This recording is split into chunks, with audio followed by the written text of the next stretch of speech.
Welcome to AI Podcast. I'm Jason, and today we're unpacking a fresh EMNLP paper called Procedural Environment Generation for Tool Use Agents. I'm Maya, and that title sounds fancy. Give me the headline first. What did they actually show? In short, the authors build a system called Random World that automatically creates interactive tool use tasks for language model agents. Train a model on those synthetic tasks, and you get better performance on real tool use benchmarks, even setting state-of-the-art on a couple of metrics. So the takeaway is, fake worlds that are well-designed can make agents better at the real thing, right? Exactly. Think of it like a driving simulator for agents that need to use tools. Safer, cheaper, and you can scale it. Who's behind it? The paper lists Michael Sullivan and Mareike Hartmann among the leads from Saarland University. All right, set the stage for us. What problem were they tackling? Tool use is where an agent calls external functions or APIs to get something done, like searching a catalog, converting units, or manipulating files. Training that skill needs interactive environments where the agent can call a tool, see the output, and chain calls. Real-world training is risky and messy, and many prior datasets aren't truly interactive or don't support complex branching plans. When you say not truly interactive, you mean the model only predicts what tool it would call, but nothing actually executes? Exactly. Some benchmarks score the predicted sequence on paper, but no tool is run. That limits learning, especially for online reinforcement learning where the agent should experience consequences step by step. Got it. So what's new about Random World? Two big ideas. First, a strict type system for tools and data. Types like month name, price, or movie title come with generators and validators, so every tool's inputs and outputs are well formed. Second, they generate the plan first and the instructions second. Plan first? Picture a flowchart, a little roadmap of tool calls with branches and merges. That's a non-linear DAG. Random World samples that structure from the tool signatures, fills it with concrete values using the type generators, and only then asks a language model to write a natural instruction that would require exactly that plan. That's clever. So instead of asking a model to dream up a task and hoping it's solvable, they decide the solution path upfront and wrap words around it. Right. It reduces ambiguity and gives you genuine composition. And because each tool's outputs are sampled and cached for the episode, the environment behaves deterministically for the agent, like an actual API. How do they make the tools in the first place? Are these handmade or also generated? Mostly generated. They sample input and output types, propose tool names and descriptions with an LLM, check plausibility, and keep the good ones. They also add a handful of handcrafted tools for sanity. Think of it like stocking a kitchen with hundreds of utensils that actually fit together, then designing recipes that use them. Nice cooking metaphor.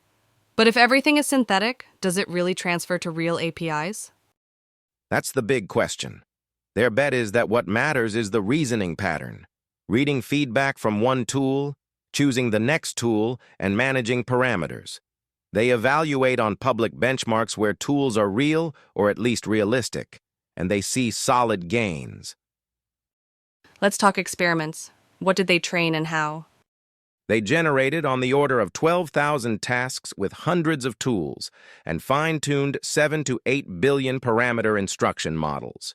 2 training modes, standard supervised fine-tuning on their synthetic trajectories, and a lightweight online RL variant.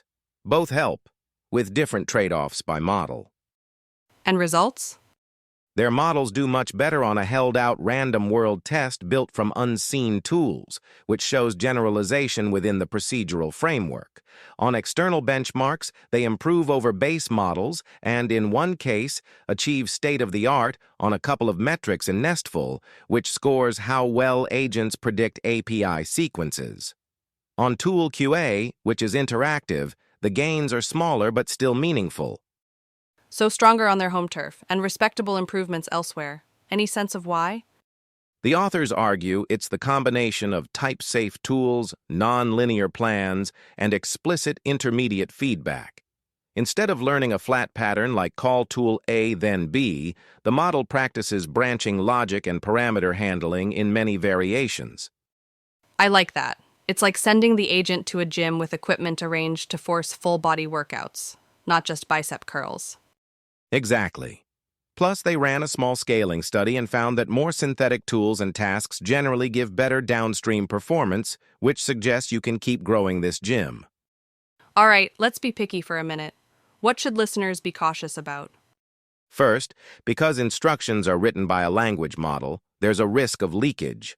The wording might hint at the exact tools to call, making tasks easier than intended.